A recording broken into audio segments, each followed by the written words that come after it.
What's up, yo? My name is Ian Edwards, and welcome to the Soccer Comic Rant. And Liverpool are champions, so this is just a clap to a shitty Spurs team. Way to let them have it, Spurs. Just open your legs and hand Liverpool the title at Anfield. But also, you know what? I'm not that type of fan. I'm a fan of good football, and congratulations, Liverpool. So we'll talk about that.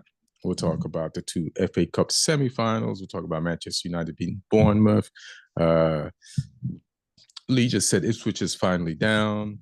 Also, Lee also went to see was it Inter and AC play in Milan? So he was there. So some of the footage that's kind of crazy and dope. What else we got? We got the Europa League semis coming up, and got the Royal Rumble Del Rey. Oh yeah, and we could talk about you also you had a busy week. You went to the fight at Tottenham Stadium, and those guys put up and worked harder in that stadium than Spurs ever has. They should just give it to those two guys. So I want to ask you something about that and the Milan stuff. So we got pretty much a decent table of info to dive into. Do we just get rid of this Liverpool discussion first? And joining me is, as always, is Lee Hudson, stand-up comic. And just want to make this is going to be probably the last season of the podcast. All Things Comedy is going in a different direction, and I don't know, for some reason I feel like we put out a good product, but the numbers aren't growing. So we're just gonna have fun till the end of the season, discuss one of our favorite things to talk about, finish the fantasy league, probably Champions League too. And then so thanks for everybody that's listened and watched and liked and subscribed. Keep doing that. And just ask us anything in the comments and we'll respond. And let's just have some fun on this last season. We're still gonna be supporters of our teams, but probably not in the podcast format. Well, maybe we will. We just got to figure something out. But this is where it's at right now. So give it up for Lee Hudson, stand-up comic and Southampton fan, heading to the championship. Sorry, fam. At least you scored a goal this weekend. That's good. Thanks. So let's talk Liverpool, and then we'll talk about your travels. Because I have some questions about Ben and Eubanks, because I kind of grew up on them, like in my young England years, So, but we'll talk. Let's Liverpool, your champions, and people saw the game and didn't saw the game. The score was 5-1. They really were determined to win that game in that stadium in front of their fans. And yes, Spurs looked. I don't know if Spurs look terrible. The score is terrible. But there was nothing pretty much any team was going to do to stop Liverpool from winning on that day. Like, I saw the moment when they kicked it into extra gear and every person stepped up. Like, one of the moments was the layoff for the McAllister goal. Like, that was a decent back pass from one Spurs defender to another. But I'm trying to remember the player who stepped in front of that young Spurs player, and the way he did it was like, fuck this is ours, and laid it off to McAllister. McAllister banged it in at the back of the net. And even their first goal for Liverpool to equalize is just special extra set of determination to make up for the COVID championship, where they won in front of nobody after their first win in, I guess, was it 30 or 20 years for them when they first won 5 years ago? It was since the 80s, so probably 30. Yeah. It was a long time coming, that one. And obviously, yeah, because of COVID, they couldn't really celebrate it properly. So I know they're looking forward to, obviously they got to celebrate in the ground, but they got like a parade coming up as well. Yeah. And they get to enjoy the last few weeks of the season. So you get to milk it, you get a guard of honor. And, it was, so, hats off to Liverpool, man. I ain't never really, I'm a fan of good football. I feel like what Onslaught did to Liverpool was kind of genius. There's the two of the major things I think he did was And Salah revealed this at the end of the game when he had the conversation with Slot early in the season. Slot wanted him to be more defensive and come back, and he said, "Hey, man, that's not how you get the best out of me. To get the best out of me, let me stay forward, and then I'll gamble and decide when to come back." And Slot, to you know, that's modern day coaching, to like listen to a player who's won more than him, to put his ego aside and be like, all right, let's try it your way and still play my system. So I got to give Slot credit for that, for not trying to like come into this team and being so scared that he's like, I got to exert my dominance and I got to punch the biggest player in the face and show everybody who's boss. And then it could have backfired. He could have lost the team and he could have been fired already. But he didn't do that, came in humble. I'm a good coach. You know what? Let me listen to this player. I respect him, and still, let the player do what they want, but the player respects him too. And just to give and to, in a way that you can get back, is a gift and a skill. And also in a way that he slowed the team down, which I feel like prevented, instead of the rock and roll, like every second of the game, we're trying to win the ball back, or when we get the ball, we just counter right away. Like he would slow the team down and set them up defensively before they attack, so that if they lost the ball on attack, the other team could not come back and score on them easy.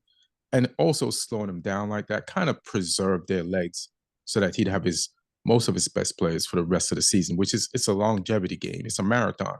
And if you can spare yourself some injuries and play with intensity in the moments that count only, then you can win. And that's how they won this league. And plus, Man City having the year that they had when they came to the end of their cycle. And so Slot's a lucky man. He's a great right timing, joins the Liverpool team that's like got a bunch of youngsters, expensive players that some of them have won the league before and they're primed to do it again. They came third the year before. And then listening to Salah and to the other players, but yet still implementing the way he wants to play. And also is having a style of play that preserves the legs of the players so that they can like last the whole season. And having the subs and just the inheritance of what he inherited. What do you feel about Liverpool getting 20 fucking titles? Yeah, they're drawn level with you guys now. Yeah. They're getting there with that history there. And I would bet on them getting to 21 before you guys right now. So you better be a City fan or an Arsenal fan next season, because you're not going to stop them, I don't think, right now. But no, I mean, we said it last week as well. Big credit to Liverpool, big credit to Slot. And like you were saying, he came in and he did change things, but he didn't overhaul things completely. Like you say, it's little tweaks, it's little changes, in terms of making them sort of more methodical, maybe more like you say, more sort of careful with possession. And it's worked. It's definitely worked. So really big season for them in terms of getting that 20th league title, and like we were saying, the fact that they can celebrate this one with their fans, and just being able to get it, within a few years of the last one, because like we were saying, the last title before that was in the 80s. They want to try and start getting those things more regularly, because it's so competitive at the top of the league. Like, it's going to be a real monumental feat if they can turn it around and do it back to back now. I'm curious to see where we're at next season. Do Man City come back into it? Do Arsenal finally get those couple of sign-ins that make them sort of bridge that gap that they've kind of had the last few seasons to City and now to Liverpool?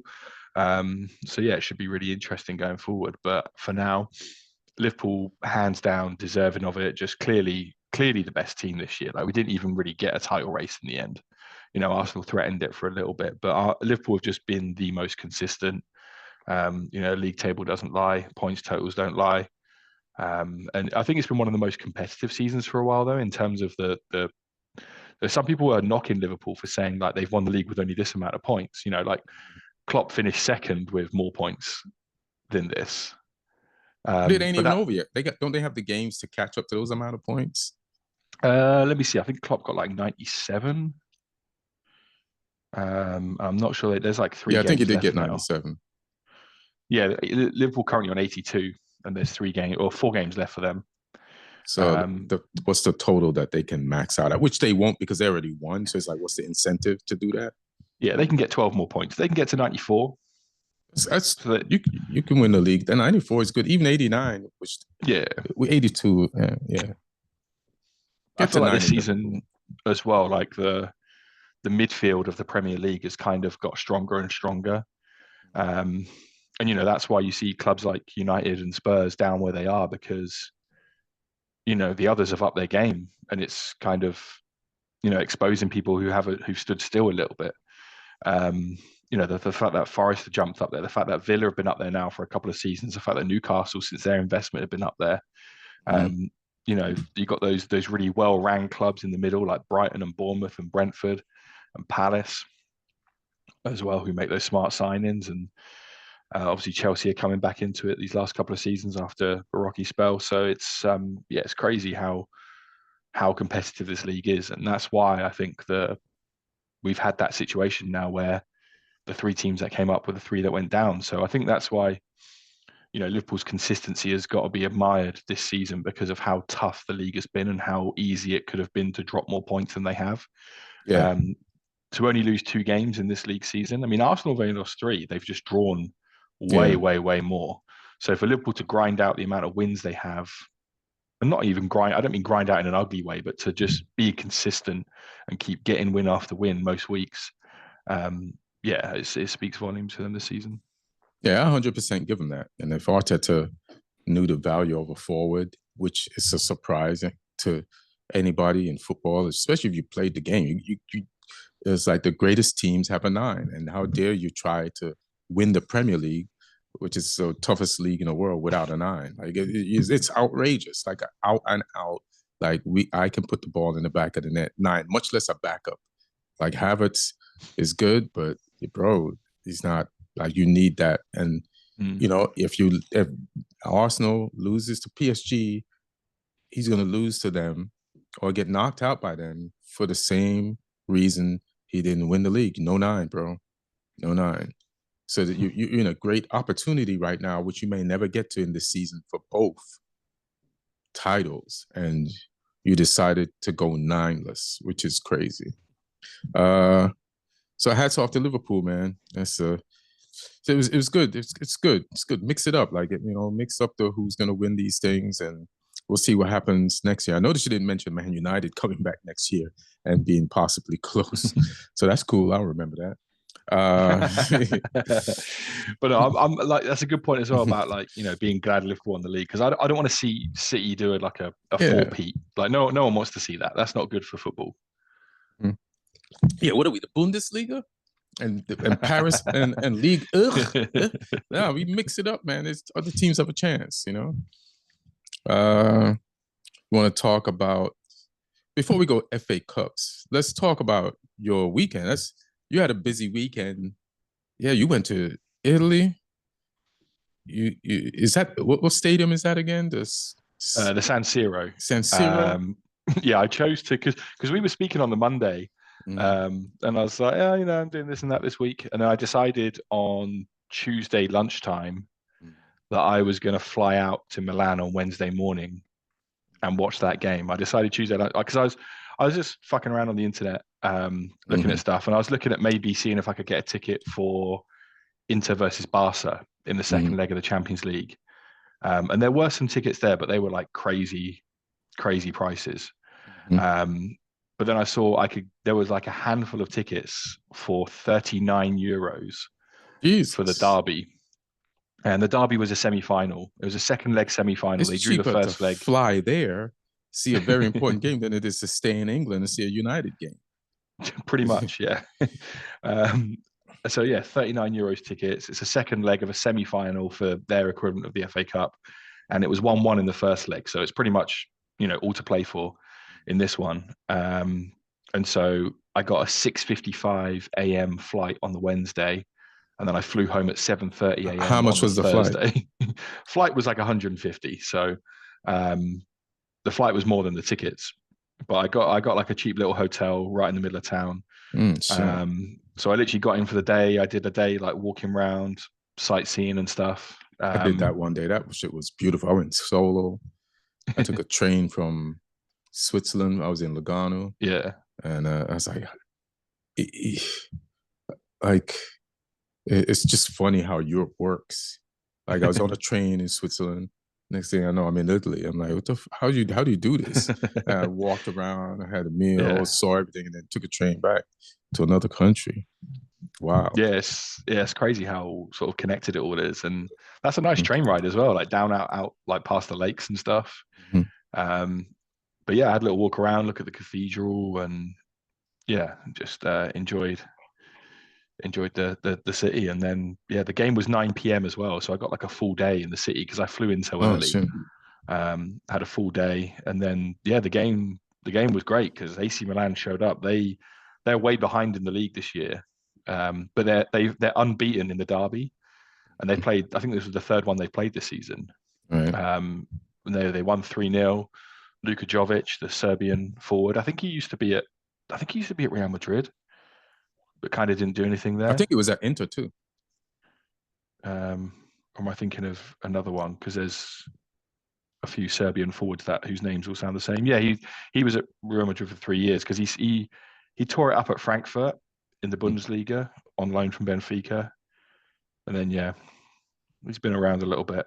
Is it Inter too, or am I just like No, bugging? that was a different one, I think. Okay. Um, all these Serbian forwards have short names that end in itch. There's so many, Yeah, it's all itch. so many of them. Um, but yeah, he was there, and yeah, he scored 2 goals. The third goal was scored by a midfielder called Tijani Reinders, who's a Dutch I centre love midfielder. Rangers because I watch And AC Milan highlights all the time, yeah, and he's prominent.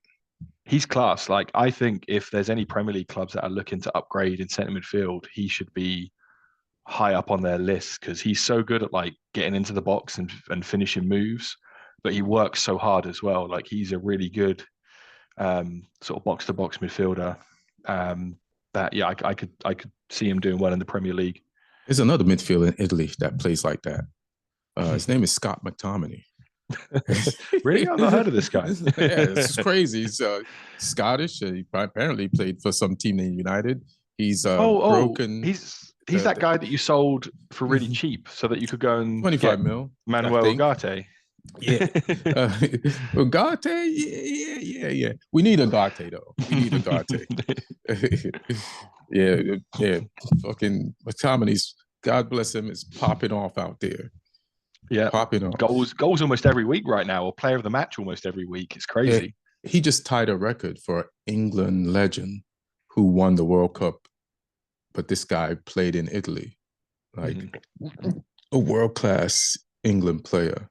Like shit, I can't remember his name, but he helped England win the World Cup, and he's the only guy to score like the amount of games in a season midfield or English player in Syria.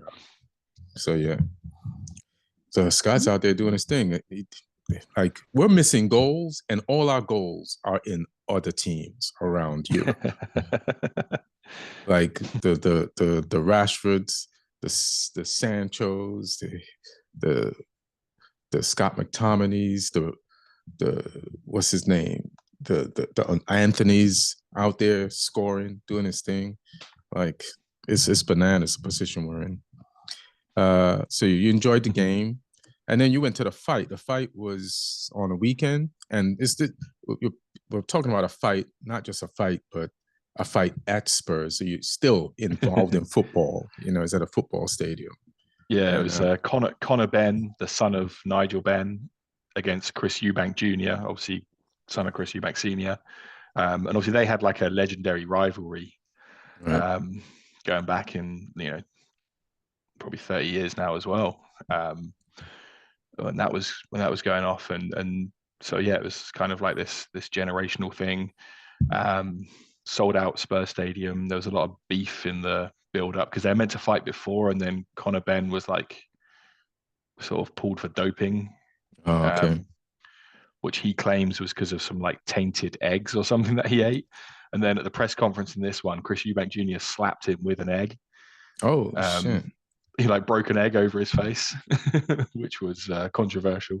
Probably helped sell a few more tickets for it though. Yeah. And Chris Eubank Sr., who's always been like a eccentric figure, he had sort of said that he wanted nothing to do with this fight and that he was like ashamed of his son and stuff. Why? He said he didn't like the whole stunt with the egg thing. He said he didn't bring him up like that, and he also didn't like the fact that the fight was being, because they're in different weight classes, and Eubank Jr. had to like do a real heavy weight cut, like a dangerous weight cut to get down to the level. And he didn't make it, right? He didn't make it by half an ounce, yeah. Which cost him a bit of money, but like the fight was still fine.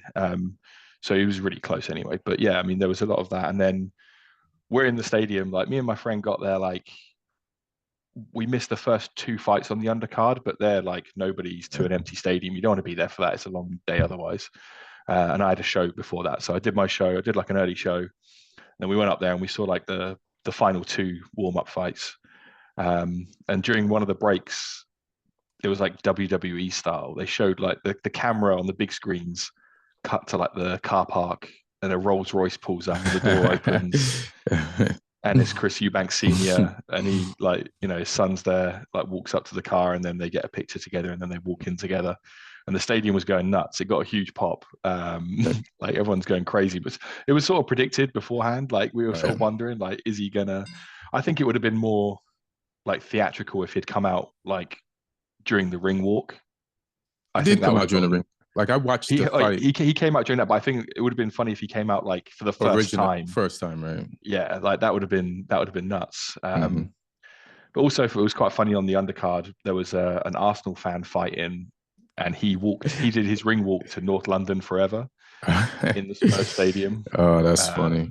I mean, he ended up losing, I think, but because that was before we got there. But yeah, that was quite funny. But no, it was like a great fight as well. It was technically a poor boxing match, I think, from a technical point of view, but no one wants to see that. Like they were just 2 dudes swinging for each other. Like they were both trying to knock each other out and land big hits. And I enjoyed that more though, because it was just a slugfest. Like they were just going. I thought it was a technical slugfest because I've been following boxing all my life. And then in the chat, I told you I thought Nigel that Eubanks won, because the first time I watch it on YouTube, it was a bootleg feed. So it's like half the bodies are cut off. So you just see the arm movements. So I thought Eubanks like lost the early part of the fights, but then got closer to him and smothered his range and was like just the movement of like just doing this and then coming up and then just like getting out of the way and staying on top of him. But when I watched it again earlier, I got an actual what do they call it? Feed from it was on YouTube for free. And I feel like Nigel, I feel like Ben won it all the way. Nah, I didn't. I thought Eubank had it. Yeah. I thought Conor Ben was more aggressive, but he wasn't landing much really. Like he was having little flurries, and like all the numbers as well, like punches thrown, punches landed, like power punches landed. Because Conor Ben fucked him up with a couple of them. Yeah, great movement, man. But I didn't give him many rounds, like 4 max. Right. And then I thought it was the right result in the end. I feel like it was technical because sometimes fighters stand in front of each other and hit each other, but because of the size of Eubanks, like Ben knew, like I can't just walk into this guy. So I like stick all and his move entries, stick and move. Always like he knew the entirety of boxing. And then Ben Eubanks, when he was losing, switched his style up, which it's hard to like make a big shift in the middle of a fight to adopt a different strategy and then it actually work and like start like, all right, I'm taking away his range, he's walking me down, he's picking his shots, he's coming in when he wants, I'm going to walk him down, I'm going to use my strength, that extra ounce on him, put that shit on him, and like lean on him, and then like move around on him in boxing. So I just, because a lot of fighters don't move. Sometimes when they trade, they stand in front of each other. But I think it was some good dancing in that fight. Oh yeah, it was high energy as well. Like they were both like, you could tell by the last couple of rounds they were both absolutely like wiped out as well. Yeah, I'm surprised by Ben's engine. Like he had that engine going early and was like picking his shots and using his speed advantage because he's lighter and younger. And he pretty much kept that up to the rest of the fight. But yeah, good fight, man. It was not a waste of money at all. No, definitely. And I'm looking at going to, in the summer at Wembley, there's going to be Usyk versus Dubois. So yeah, I want to check that one out because I was there for Dubois' win against Joshua at Wembley. I went to that the same day I watched Southampton draw with Ipswich. I went to that game in the afternoon and then quickly got up the motorway to Wembley for that. I missed all of the undercard. I literally turned up like a few minutes before the main event. But yeah, did you see it as well. Did you sit next to Rashford and ask him, "Hey man, stay off camera for this one.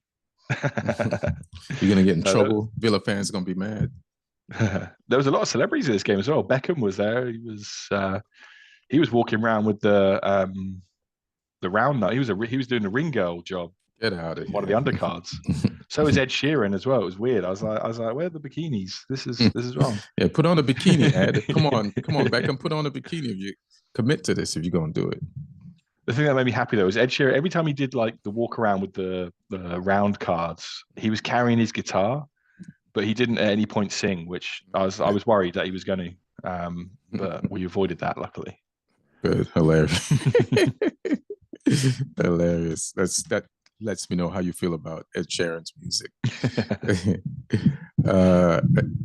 So let's go to a surprising result in the FA Cup semifinals. On Saturday, I thought Villa would handle their business versus Crystal Palace, and they didn't. They got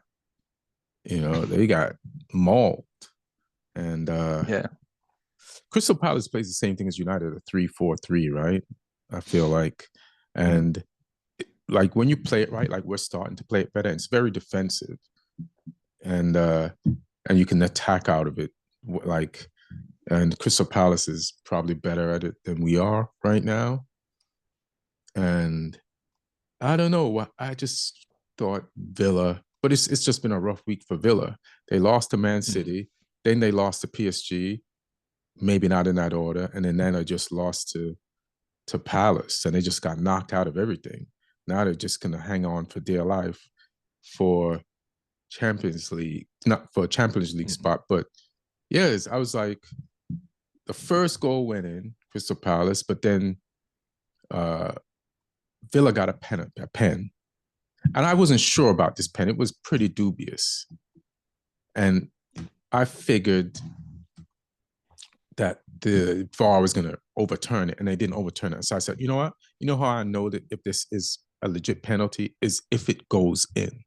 I was like, if this doesn't go in, it ain't and I'm not just saying this because it didn't. Like, I thought that, like, the gods are going to intervene here.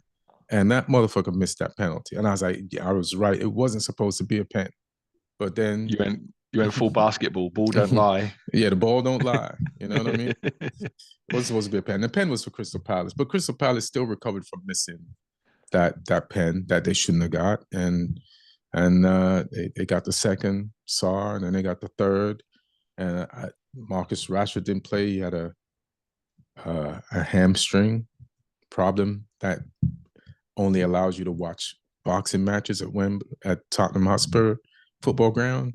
And yeah, what do you think of like Villa kind of like collapsing at the end of the season? Maybe it's too much for them, but I felt like they have the depth to do better than this. Yeah, I mean, season might have caught up with them a bit. I think even with the depth, like it takes a lot out of you, like emotionally and physically, to go to the lengths they have. And I don't know if they were expecting to go that far in the Champions League as well. Probably not. Like they're probably expecting to do well, but not necessarily go Hmm. as deep as they did, and to obviously have a long FA Cup run as well.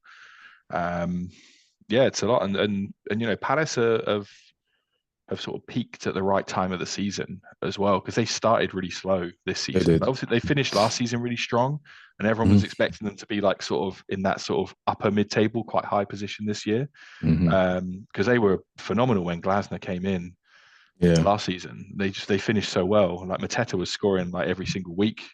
Um, and then the start of this season they kind of just they almost sort of took a step backwards, but then they've really found their rhythm again. And like you said, that 3-4-3 really works for them. Like you got Mateta as the spearhead, who's just, And you know, he's a nine. like he's a true nine, because he can hold the ball up, he can run in behind. He's quick and he's strong and he can finish. He's got everything really. Yeah. Um, It's and fearless. yeah, so if you got him there, and then he's occupying the centre backs, and then you got Sarr and Eze both just operating in those two number 10 roles, and they can both drift out wide or they can both operate through the middle as well. Mhm. So they're really hard to play against in those positions. And then, the players behind them, like Wharton, for me, one of the best passers in the league. Um, that guy's got an eye for a pass. They got some really underrated players. Like Munoz this season has been Yeah. fantastic for them. Great season. Um, and just all throughout the team they got workers as well. Like they put a shift in. They will be in your face for 90 minutes, not giving you time on the ball. And yeah, Ez's first goal, absolutely, or his only goal, was class. Like just that finish across the body, just guiding it into that top corner. And yeah, the penalty, I'm in two minds about it. I think Eze was smart because he made a run across the front of the defender, knowing that the defender was going to move towards the ball. So he kind of just guessed, okay, he's going to move towards there. If I just run across him, I'll get the contact. I don't think the defender was making an attempt to stop him. The defender was trying to move to cut the pass out. Right. Um, and so it's just an unfortunate one. I think by the law, I wasn't surprised when the ref gave it when he looked at the VAR, because I was like, by the law of the game, that's, there's contact in the box. It's a penalty in that way anyway. But it's still harsh if you're on the receiving end of that one. So yeah, maybe a little bit of justice done with the miss. But then Sarr took over after that. I mean, he especially that second goal as well. The one he smashed straight into the bottom corner. He wasn't messing around with that. So Yeah. Palace. No, go ahead. Sorry. I would say Palace. I'm pleased for them. I think that it's good for them to get to a cup final.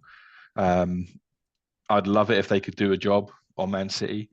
But I watched the recent game a few weeks ago when they played them in the league at the Etihad, and Palace like raced into that early lead. They got a couple of goals and then they crumbled. So we'll see what lessons they've learned from that.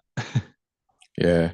I was watching the City game versus Nottingham Forest, and I had it wrong for both semis this weekend.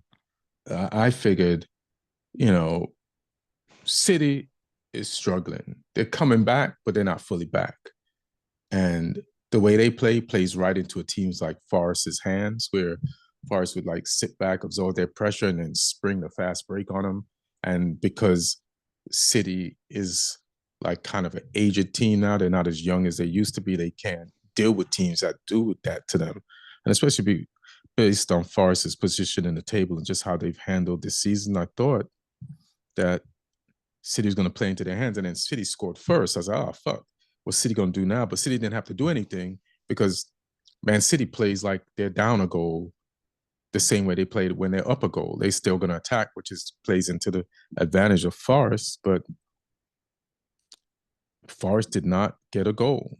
And they tried, they came closest after they were got down to, like Gibbs White, like gave it all. Like, several times he hit the post twice and just always like pressing and being present, trying to make the most out the moment. But just all of City, just maybe it was Yates. Was Yates out the game?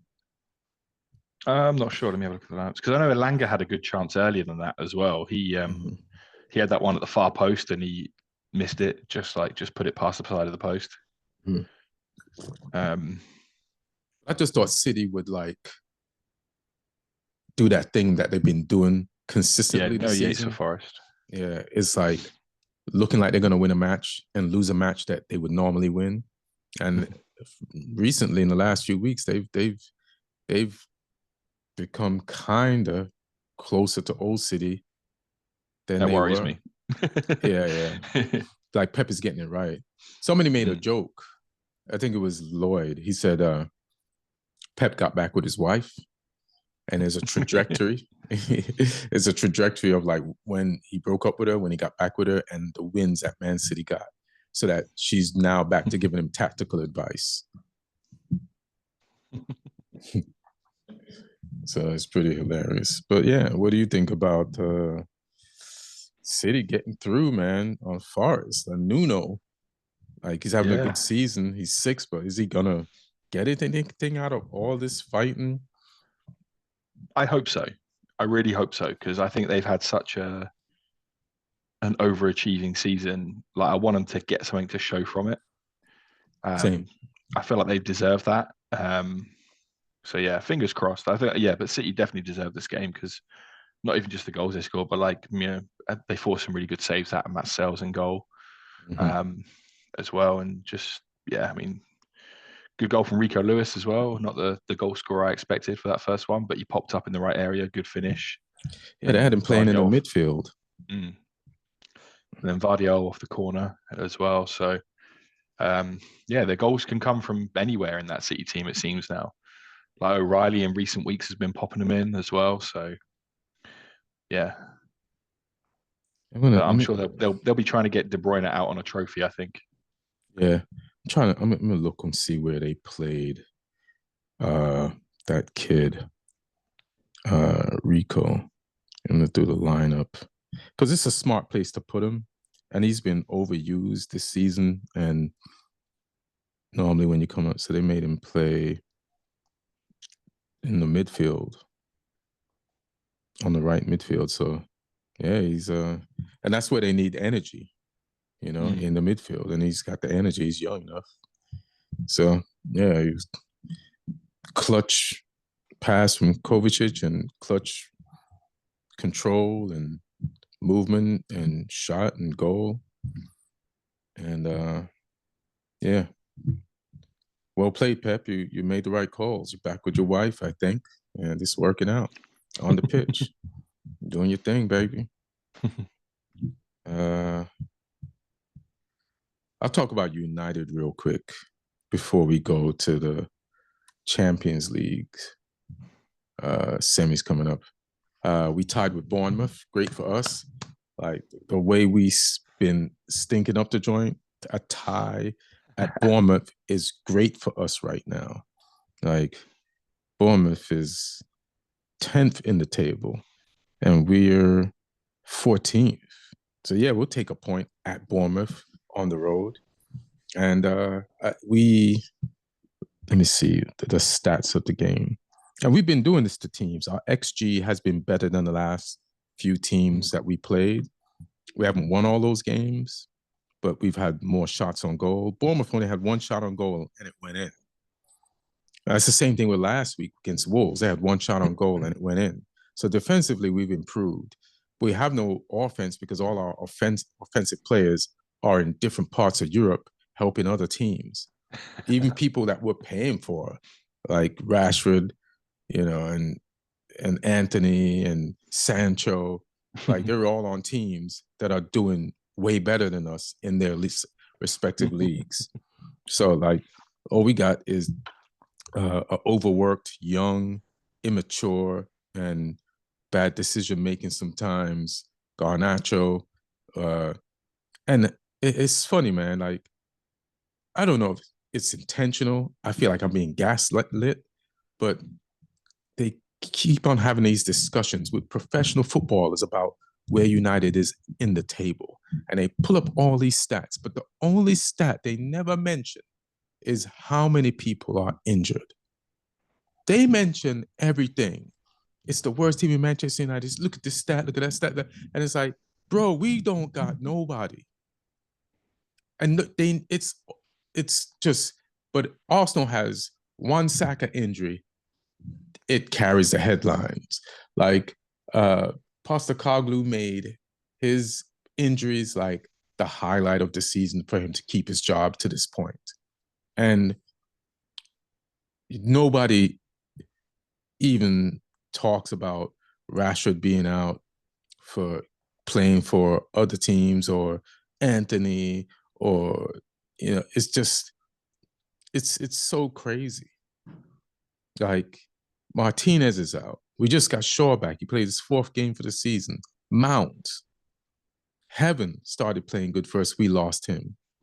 De Ligt, Ahmad. We're just getting Mainu back. Been disappeared most of the season. Did I say Martinez?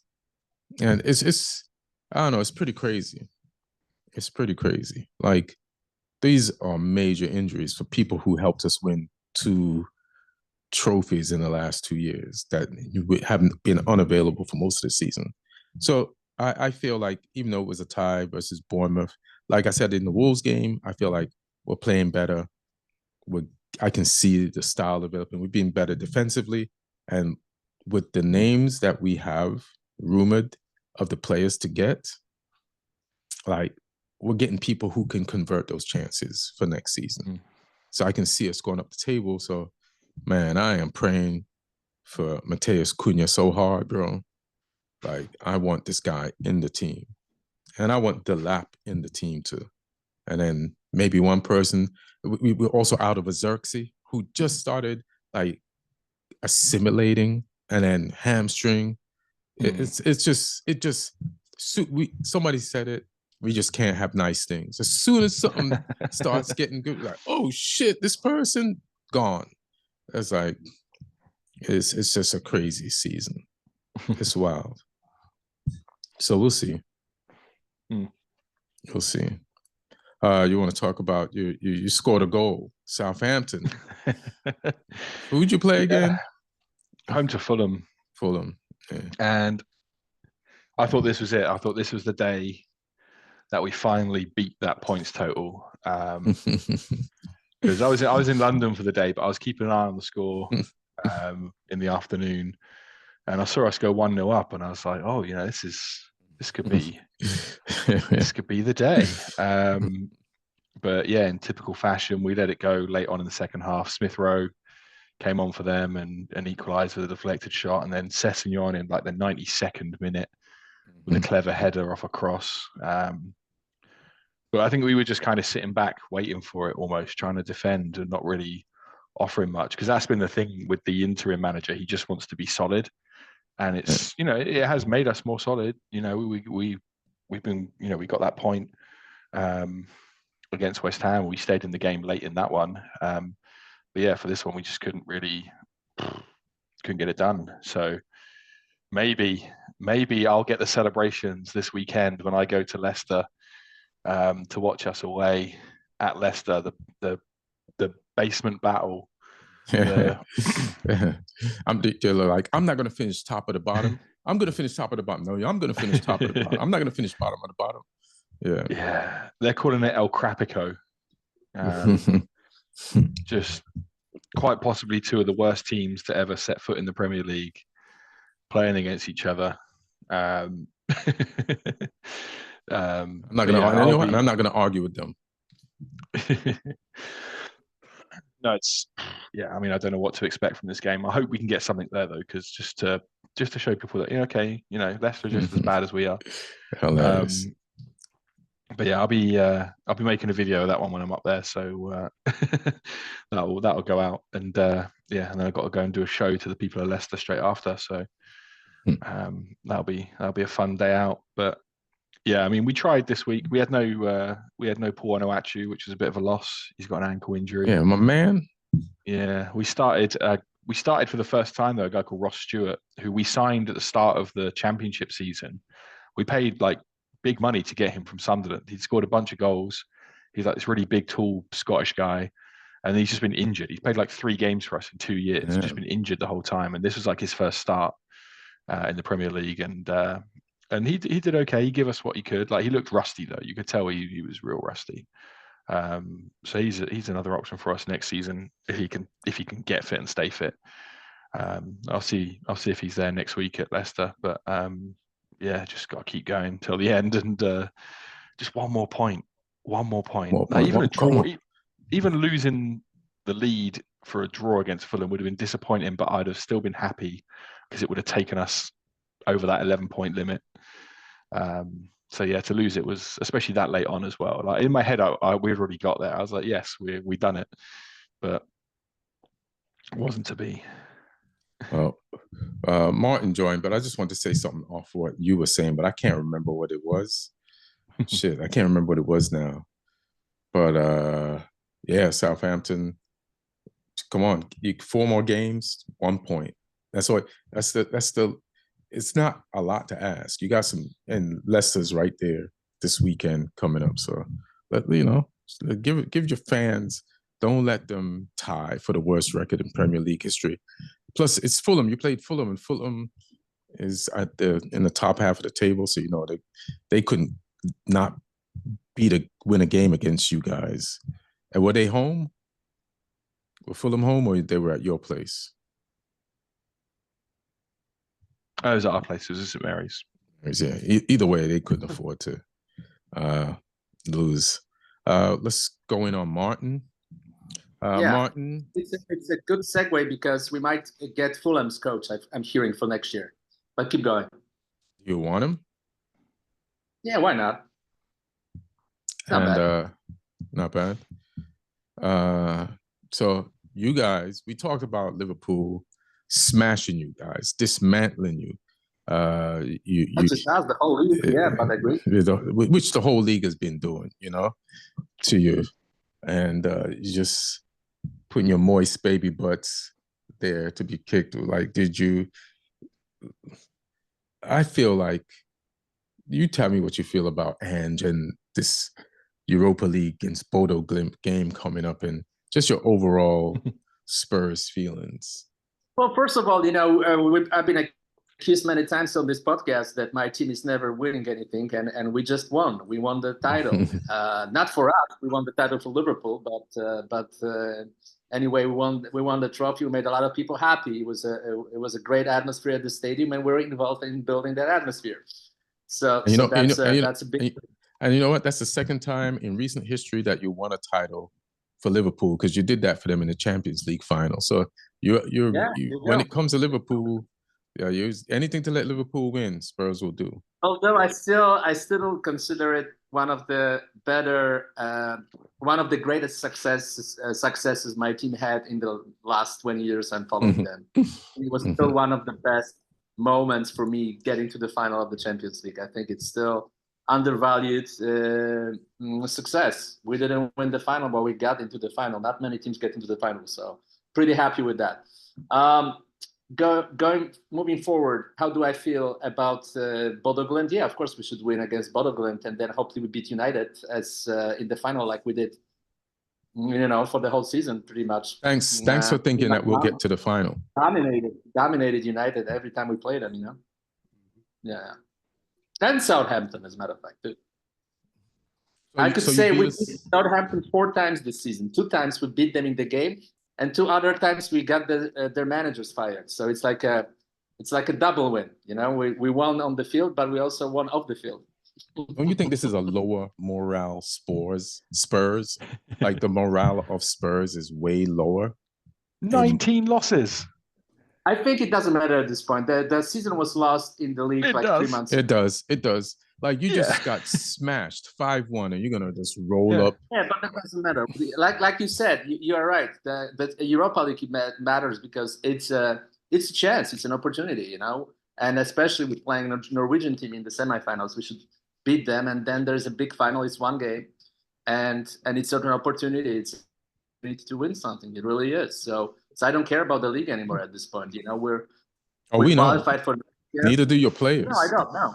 Those 3 games matter. That the Europa League games, the 3 games that we have ahead of us. Hopefully, that's what matters. Anything else doesn't matter. We just, there's the next season. This doesn't matter. Your players have been playing like those other games don't matter. You talk about getting 2 of our managers fired. Like, when's your manager going to get fired? Like, you should have been fired 3 times over this season. But you love failure, so you keep with him. If he wins Europa League, then still it will be a good season, overall, if he wins Europa League. Yeah, but do you think he should get not what the fired? fans I know are saying.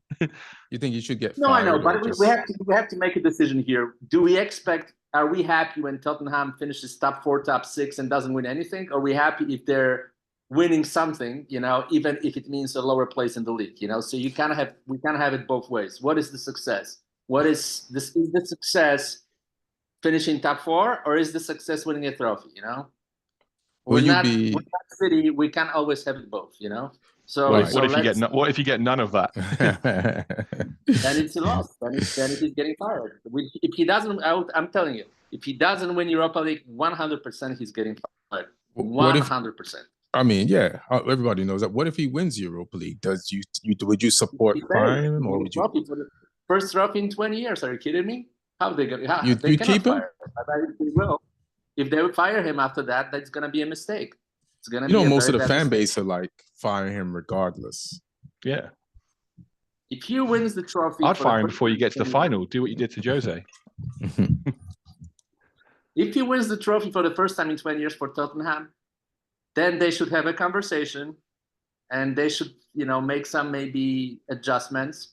But he should get another chance, because it's winning a trophy. It's winning a trophy. It's the second biggest trophy in European football, Let me see who you played this weekend. Do you think you rested too many players? Like, is that the way? Like, United has the same midweek game coming up, and so does Arsenal. I forgot. You play someone good, right? Yeah, we play. Is it Bilbao? I think we play Bilbao. Mm. I'm trying to see who. And the final is in Bilbao, so they are going to be on a mission to make that final. Yeah, you better hope we beat Bilbao, so you don't have to play Bilbao in Bilbao. So you were smart to root for us. But I see I would still consider us favorites against Bilbao. In Bilbao, I think I would still consider us favorites of that game. That place is going to be crazy. It's hard. It's tough to play in Spain. Spurs have got to go up to the Arctic Circle and try and fight with this Norwegian fishing village. That's that. I mean, they've been taking people down these last few seasons. So yeah, that's not a foregone conclusion. No, they are exactly the sort of team you were bottling against. Original Vikings. Listen, you bottled it against Tamworth. You bottled it against Tamworth. You can definitely bottle it against Bodo. Listen, if we don't beat Bodo, we have no business being in Europe. Simple as that. So we better beat them. And I think we will beat them because we overpower weaker teams. We're just we're just not good enough to play teams like Liverpool or at that level. We're just not good enough. If you overpower weaker teams, you wouldn't be that far down the table. Yeah, you wouldn't have lost 19. Yeah, I don't know about that. Yeah, but right now, like it doesn't matter anymore. So you should be able to beat Bodo Glimt, but nothing's funnier than you guys not beating Bodo Glimt. That should be. All right, you have to. Don't have your hopes high. We're beating Bodo Glimt and then we're beating United in the final. Right. I mean, thanks for saying again that we're going to be in the final because our route is tough. We got a real route here. We got real work cut out for us. We got route. We beat teams like Roma and who else we beat? Like Sociedad, I think. We had some tough opponents. Roma ain't good right now. Come on. We beat some good teams. Roma stinks. What do you guys think about these two Champions League games coming up? Tuesday, we got Arsenal versus PSG. What do you think is going down tomorrow at the Emirates? I think Arsenal will do it there. Yeah. And I think PSG will win at home. I don't know which one's going to win more. I think they'll both take their home games, but I'm not sure. I reckon maybe Arsenal. I don't know. I could see like a 2-1 in both games. Both teams winning the home game 2-1 and then it going extra time or something. I think it's going to be close. I mean, Arsenal beat them quite comfortably in the group stage or the league stage, whatever you want to call it. But I think that's a different PSG team than the one now because they were just like warming up in that league stage. They scraped through. And then you look at the performance they put in against Liverpool, performance they put in at times against Villa as well. Yeah, I mean, it'll be interesting to see how they play it, because Arsenal do well against teams who have a go at them and come high up the pitch, whereas PSG under Enrique are a bit more counter-attack. Like, they like the space to run into so that they can release like Dembele or Kvaratskhelia or Barcola and Doué as well. Like, they got players that can hurt you, and they like space to run at fullbacks. And I think Arsenal, yeah, they could get a little bit exposed there, but I think they've also got the players to hurt them as well. So yeah, I'm going to go 2-1. I'm going to sit right on the fence and say both teams are going to win 2-1 at home, and then we're going to get extra time in the second game. I'm going to give the first leg to Arsenal, because while you were talking, I just realized something, that both teams are attacking teams and they would play into each other's hands. But this year, Arteta has exhibited this type of thing where, like, what's more important to win a game, type of thing. And he's done it in earlier games, like when he went to Man City early in the season. And it's like, when Man City was a factor for the title, they played in a shell, they countered, scored their goals, and then they had a man sent off. Then they had to like really play in a shell to hold on to it. Like, and he's done that. Remember, we was teasing Arsenal earlier in the season of being Stoke, So they've just become more streetwise and cagey. So I'll give them this match there, because I know PSG only knows one way to play, and that's gung ho. And maybe Arteta will be like, man, I don't think Real Madrid had what it took, and the complete team and the balance to beat Arsenal.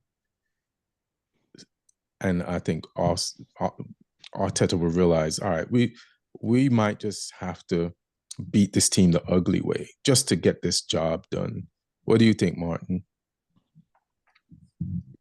Well, I think I agree. I think it's a great opportunity for them. They blew it in the league, so there is a chance to rescue and address their shortcomings next year. They made some critical wrong decision on the staff level, on the managerial level, and they didn't get the players they needed, and they kind of shot themselves in the foot. But hopefully, now with Trossard playing the way he plays, it's gonna be different. Yeah. Who do you think he'll start up front, Marino or Trossard? No, it has to be Trossard. Trossard is on fire. Yeah, he's on fire. He's not only scoring for Arsenal, but also for me in fantasy league over league. Hey, you're behind me in the table right now. We'll get to that later. Yeah, that's what I'm talking about. But also, they can't not start Marino. They can't not start Marino as a centre forward. Oh, yeah. Just for the job he does off the ball, his work rate, the fact that he is a threat, like attacking set pieces, the fact that he'll contribute defending on set pieces. Like, Trossard's been scoring these goals against bums in the Premier League in games that they need to win. Like, Marino put a huge shift in the Real Madrid games. He got an assist in the Bernabeu as well. Maybe 2 assists, was it? I can't remember now. 2. Yeah. Like, Marino has to start. Like, the front three will be Saka, Marino. They could maybe play Trossard off the other side instead of Martinelli. But the number 9 needs to be Marino. The reason why I might disagree with you is because there's no Partey. So will they drop Marino back to play as Partey's replacement, or will they leave him up? And then you could use Trossard as Marino's replacement as a 9. So that's my only question. I just think he's such a different type of player, and having Marino as the 9 has really worked in these games. Mm-hmm. So it depends. I think they're completely different types of player, which is why I wouldn't do it. I think Trossard off the other side would be probably more effective, and then it depends who they want to put in there, because they've got options. They can bring Jorginho in for the experience and the ball retention, or they got other players. They got defenders who can step in there as well. So yeah, depends how they want to move the pieces around. Because I think Lewis Skelly can play in there comfortably. Yeah, but then they got no left back. Unless they want to give Calafiori. Tierney's fit now. Yeah, they could depending if they play. Trust them, but yeah, you're right. If they play Kivior with Saliba in the middle, they can have Timber and White as the fullbacks, and then Lewis Skelly goes in midfield. I don't know. It depends. Yeah, who's fit and also who they want to put there. But I think Marino at the moment is doing such a good job as that 9. I'm not sure Trossard will be able to do what he does, against the likes of Ipswich. I don't know if he'll be able to do that against PSG. All right. Martin, Barcelona versus Inter. Who you got? It's a tricky one because Lewandowski is injured. I don't think he will play. And they don't need him. You see what they did to Real Madrid this weekend? They did. It was a very controversial game, though. Very controversial game. But they did. Barely, but they did beat them, yes. I think Barcelona still has enough firepower, to probably win the whole thing. They should be considered the favorites to win it all, yeah.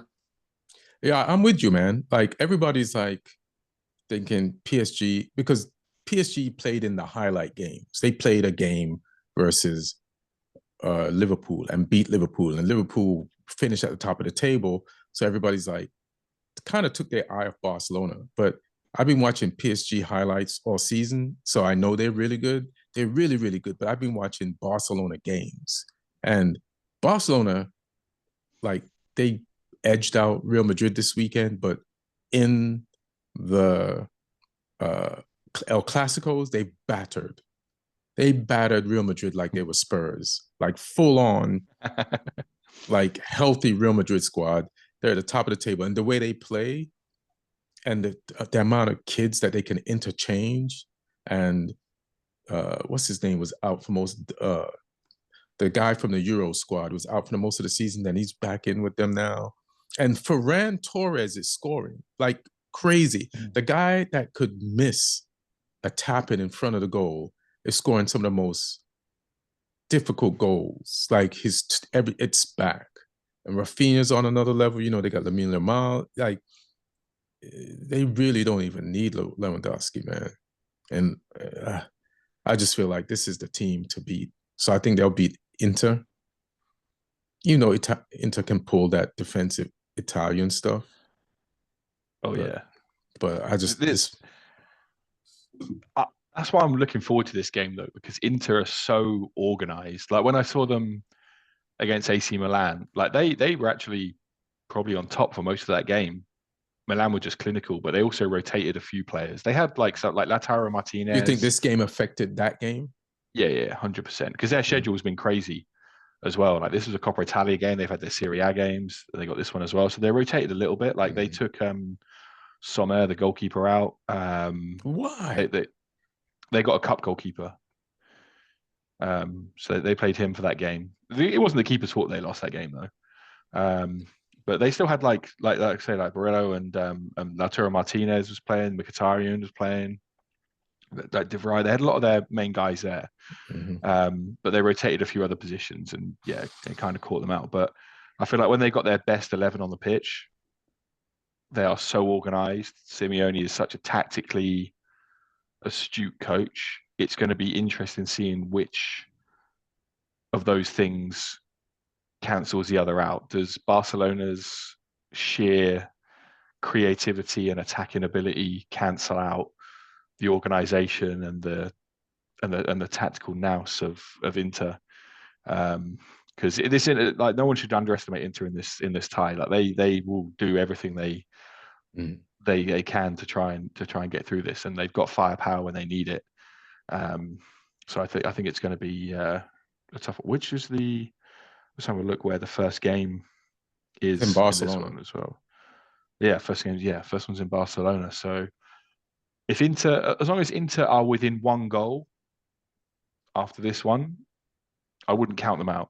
If they lose 2-1 or 1-0 or something, then I think it's all to play for in the home leg, because I think they'll be strong at home. if they lose by more than 2, then I think Barca could then be fine in the second leg. But if it's tight, I'd be worried as far as Barca going into the second leg. They need to try and blow them away at home, I think.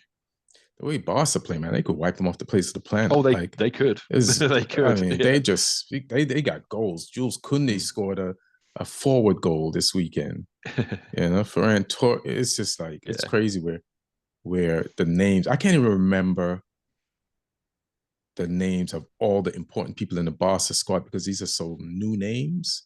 Yeah. And they're really good. And I'm like you're saying though, Pedri's back and he scored a good goal as well. Yeah. I don't even see Gabi out there that much.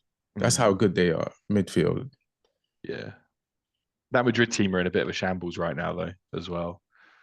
Like you could tell from the discipline as well where their heads are at. That was crazy, Rudiger. That was nuts. And just everything that's been going on in the press, like they're attacking, they're trying to intimidate the referees on their channel, and then the refs it wasn't even a clap back, and they didn't back down, and they attacked the refs and said, it's like, and then the refs let them, because of it, get away with some things this game, but yeah, it's wild. Rudiger is going to be suspended for half of next season. and that's the thing Real Madrid doesn't have is defenders. So you can have a fit defender like out of the team. Any thoughts, Martin? Yeah, the whole Real Madrid is a mess. It looks like Ancelotti's gonna go, and it feels like that's the end of that path, and they're gonna try to get someone like Jurgen Klopp for next year, probably. Xabi Alonso is a rumor. Yeah, or Xabi Alonso. I think there will be a couple of teams trying to get Ancelotti in the Premier League potentially. Maybe Chelsea will go back to him. I don't know. Nah. Why not? Ancelotti's leaving to go to Brazil, I think. Yeah, he'll go to Brazil. I think he needs to go to that pace of football now. I think it suits him, and I think he's a leader, but he's not necessarily a coach. Like there were complaints when he was at Bayern about the training sessions and how relaxed things were, and I think coming into a Premier League club, that's not going to work now. Like it worked in the past at like Chelsea and stuff. I don't think he's cut out for the current day Premier League. He's a legend, but I think going to international football would be the right move for him now. You sure? He just won La Liga and the Champions League last season. Yeah.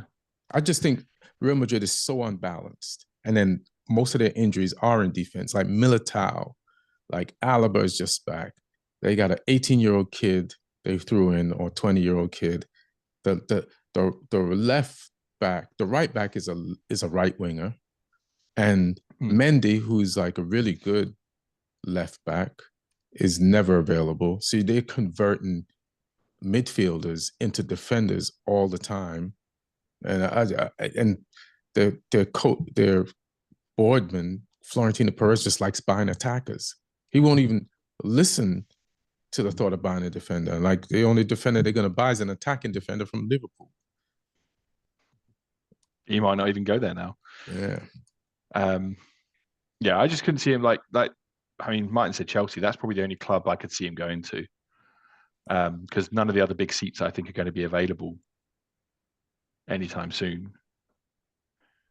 Maybe United depends. Maybe United are not necessarily winning a lot of games under Amorim, and there's a lot of people that are trying to get him fired, saying that he's not the right guy for United.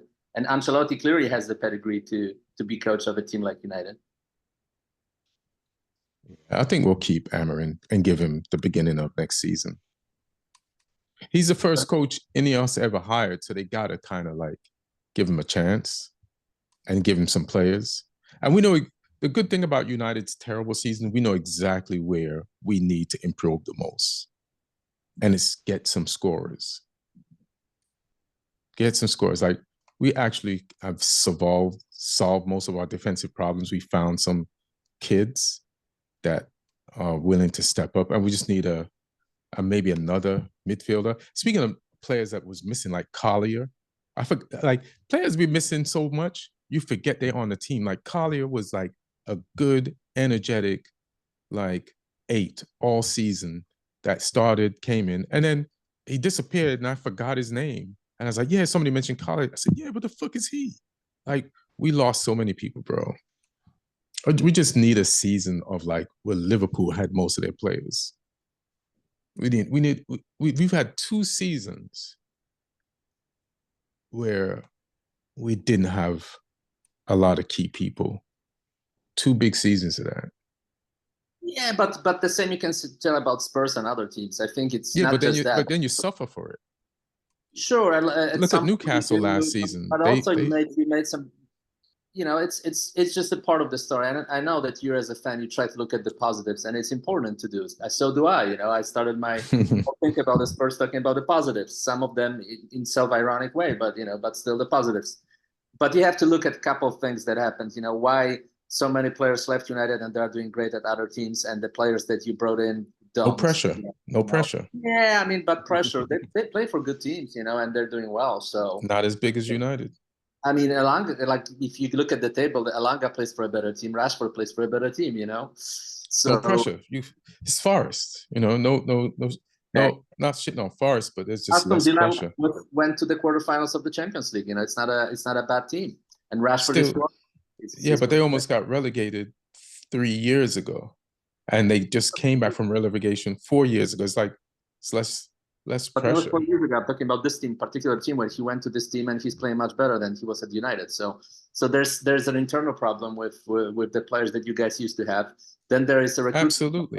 Because Højlund didn't really pay off, and you didn't have that striker to really score goals for you guys. And then there is the coaching style of Amorim that people are questioning it. They're saying it may not be right for the Premier League for that particular team. There are question marks. There are real question marks. The big question mark is we need to buy some goals, and we have 2 players who got goals, who play in the Premiership that we have our eye on, and we need to buy those goals and put them in place to finish off our XG, which has been pretty decent lately. We've had opportunities even in the beginning of the season, we'd out XG people. Like, we lost to West Ham one time, and it's like, come on, man! Like, people were blasting the ball. We played Crystal Palace, and I think we tied them one time. We like Henderson wouldn't let us score. We was like battering them. There's so many teams we kind of battered, and we just didn't get anything out of it, or as much as we should have. So we'll see. Let's go to Fantasy League. Let's talk about something that talk about good news. Come on, Lee, tell me how you battered. The week is not finished, by the way. The week is not finished. The week isn't finished. I had a good one though, because there were a lot of players who weren't playing this week, so people had to shuffle their teams around. I gambled fairly big on Wolves because I thought they're playing Leicester. Leicester are bad, as are we, but I went for that. I gambled on them rather than Fulham. I had Ait-Nouri, who got me an assist and a clean sheet. I had Cunha, got me a goal and an assist. I had Isak, got me a goal. Bowen got me a goal. I'm sorry, an assist, I think. Did he score as well? Salah got me a goal. Pope got me a clean sheet. I had a few players that didn't really do much for me. Konate only got 2 points. Hudson for Bournemouth only got 1 point. But yeah, I am currently, how many points ahead of Martin? 5 points ahead of Martin. Because Martin had a pretty stinking week. But not over yet. On Thursday, there's Brentford versus Forest. At Forest, we both got Murillo, so that cancels that out. But then Martin has got Wood and Mbumo, and I've got Elanga. So I'm hoping for a couple of goals from Elanga I can stay ahead. It'll be interesting because it'd be interesting to see whether that one player's difference is good enough to make up a 5-point difference. Who knows? Maybe we'll be going into these final game weeks, these final 4 game weeks, like level on points or something. I think it's going to be, it could be a close one till the end of the season. But I'm glad I recovered after last week's terrible performance. And I'm hoping that Trossard stopped handing Martin 3 points because, I mean, the fact that I had Saka those weeks and Martin had Trossard and Trossard came up bigger than Saka, I was fuming. 50 points to 4 points. 50 to 4, I think. Damn, that's For football. one player, yeah. Yeah, that was insane. Like, such a swing. Like, incredible to think. And Saka had chances in those games and he missed them. But that was last week. This week, it's been better. Cunha came up for me. Aït-Nouri came up for me. Up the Wolves. He's a player that can go to a better team this summer. I think some teams might try to get him. Martin, we're trying to get him. We're trying to press the buyout clause button. If you get it, he stops scoring. Nah. He'll get the opportunities and they'll put him in the back of the net. He's a dribbler. He can dribble out of trouble. We need a dribbler with pace that can dribble out of like a midfield. He's got everything that we're missing. Great presser. And yeah, man, that's 62 mil. I say spend. Who's at the top of the? As I say, top of the fantasy league. It's as you were. Ahmad Zekri number 1, Brian Avila number 2, and Joseph Duda number 3. 2 and 3 are close. Mm-hmm. It's a little bit further from 2 to 1. So I think Ahmad Zekri could, if he stays consistent, he's probably got it in the bag. But 2nd and 3rd all to play for.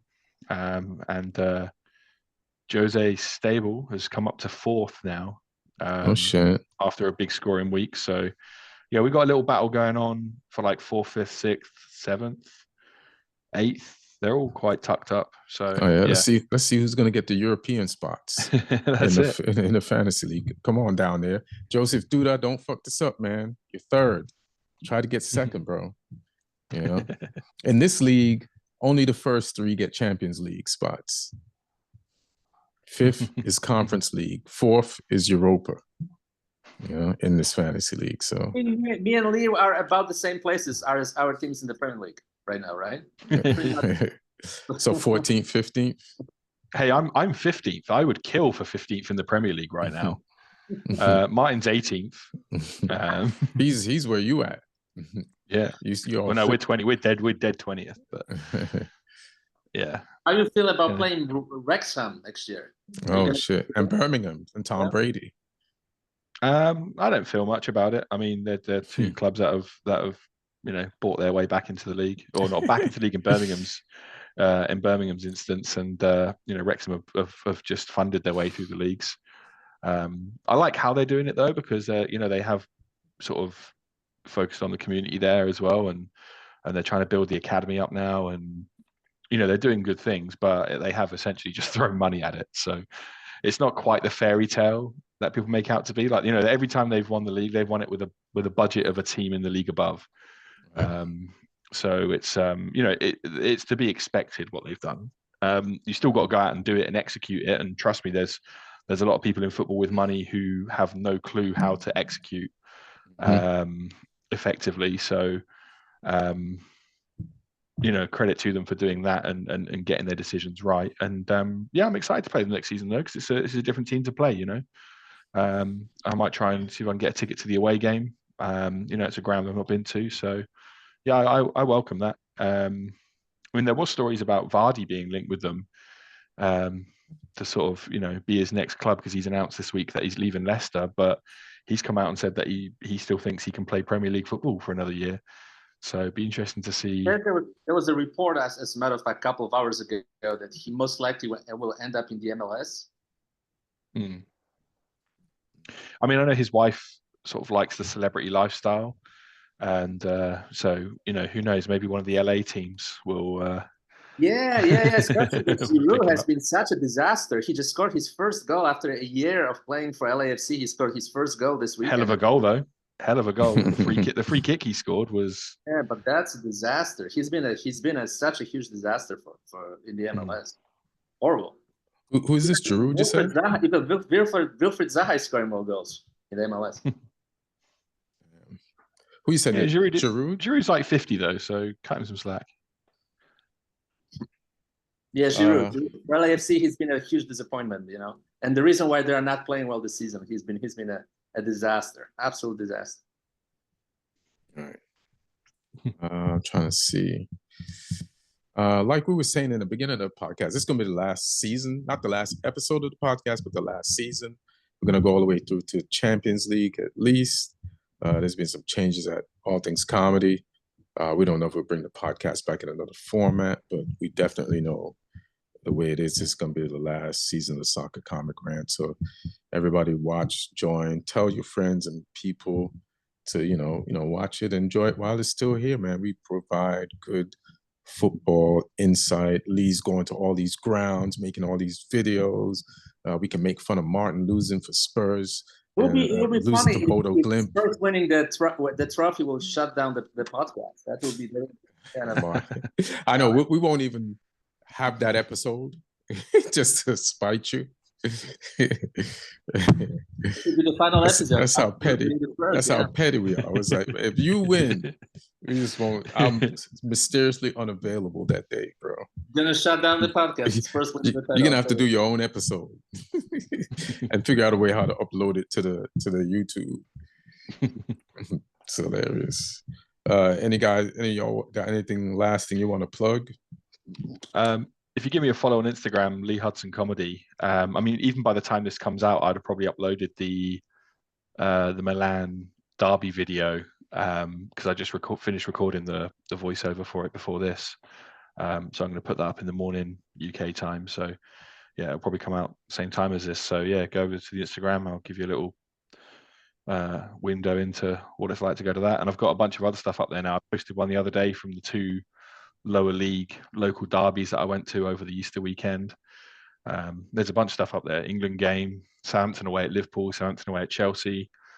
Got an Arsenal women game on there. I'm going to post when I go to Leicester this weekend. There'll be a video from that as well. So yeah, and I've got hopefully some stand-up videos coming soon as well, just to remind people that I am a comedian. Nah, man, you're a football. You're a tourer. You're an event tourer. Martin, anything you want to plug? In your tie-dye, Grateful Dead. My Instagram as well, Martin_Harris LA, and I'll have a movie in a couple of months. I'm gonna talk about when it comes out. It's still not allowed. Talk about it now, Martin. No, I'm not allowed to. Not allowed to. But I Flexing will. on us. before we head into the oblivion, I'll make some suggestions. All right. Isn't any promotion good? Don't they want people to see it? Movies are tanking all of April. I know, but they put up NDAs and the actors. You don't want to get Snow Whited. Come on, bro. Bring this shit up. For me, follow me at Ian Edwards Comic on Instagram. Also, it's the same thing for YouTube. This weekend, I'm going to be at the DC Comedy Loft, so pull up.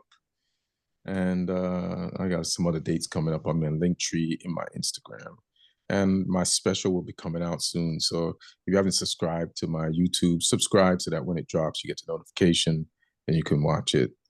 And unless some network buys it before, and then I'll have to go with the network. But I'm good either way. So I'm just waiting for one network to let me know what the deal is right now. I can't say what that network is. Actually, I can, but I just won't. And we'll see. We'll see. All right. Thanks, y'all, for watching, listening. Martin, thanks for joining. We got like 5 more episodes left or some shit like that. So let's have some fun. And we love you. Be good. 1.